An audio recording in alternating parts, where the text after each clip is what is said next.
उन हरिराम व्यास जी के चरित्र में आता है, बहुत सुंदर पद है कि सब छोड़ करके ओरछा से वृंदावन आ गए, तो उनके परिवार के लोग उनको ढूंढते ढूंढते आए वृंदावन। और जैसे ही वृंदावन आए तो हरिराम व्यास जी तो घबरा गए, बोले मुझे घर वर नहीं जाना, अब मैं तो यहीं रहूंगा। लेकिन परिवार के लोग माने नहीं। तो हरिराम व्यास जी बोले परिवार कब तक हमको हमारे पीछे पड़ रहा है, जब तक इनको ये लग रहा है कि मैं इनके लायक हूं।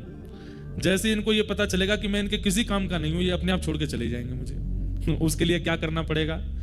तो पागलों की सी हरकत करने लगे हरिराम व्यास जी। वो कैसे रहने लगे वृंदावन में? मुख पर कालीत पोत के काजल लगा लिया पूरे मुंह पे, यहां पे मोर पंख फंसा लिया कान के ऊपर, और महाराज डोल रहे हैं ऐसे ही डोलते डोलते। घर वाले लोग इधर उधर पूछें हरिराम व्यास कहाँ हैं, हमारे परिवार के वो बड़े हैं वो कहाँ हैं कहाँ हैं? किसी ने कहा दो वो घूम रहे हरिराम व्यास जी। जैसे देखा तो ये तो काजल लगाए घूम रहे हैं मुंह पे, अजीब सी स्थिति। घर वाले बोले ये कैसे कालीत लगाए घूम रहे हैं? तो किसी ने जाके कहा कि व्यास जी मुंह पे काजल लगाए क्या घूम रहे हो? तो हरिराम व्यास जी बोले जिसको व्रज छोड़ने की स्थिति आ जाए उसको तो मुंह काला ही कर लेना चाहिए। हम यहाँ व्रज रहने के लिए आए पर ये हमारे परिवार वाले पीछा नहीं छोड़ रहे हैं, हमको वापस ले जा करके मानेंगे, तो अगर वृंदावन से जाने की स्थिति बन जाए तो मुंह तो काला कर लेना ही चाहिए। ये सबसे बड़ी अपमान की बात है हमारे देह के लिए कि वृंदावन प्राप्त होकर के भी छोड़ना पड़ रहा है। घर वाले लोग बोले भैया ये तो बड़ी पागलों की सी स्थिति करते हैं। चले गए। कुछ दिन बाद फिर लौट के आए तो किसी ने बताया, बोले व्यास जी आपके घर वाले फिर आ गए। तो हरिराम व्यास जी फिर एक हरकत करने लगे। क्या करें?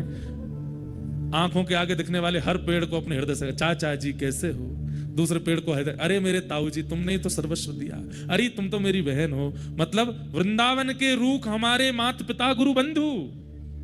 बोले मेरे असली परिवार तो यही है। परिवार के किसी ने कहा कैसे हो गए असली परिवार? बोले क्यों? धूप पड़ती है तुम छाया नहीं दे सकते, लेंटर लगवाना पड़ता पैसा खर्च करके, पर धूप पड़ती है छाया देते हैं। ये मेरे ताऊ जी हैं। ऐसे बड़े बुजुर्ग घर में होने चाहिए जो ऊपर छाया दें। ये मेरी बहन है। बोले क्यों? भूख लगती है मुझे भोजन देती है, फल देती है। वृंदावन के रूख हमारे माता पिता गुरु बंधु। इस प्रकार पूरे वृंदावन घूमने लगे।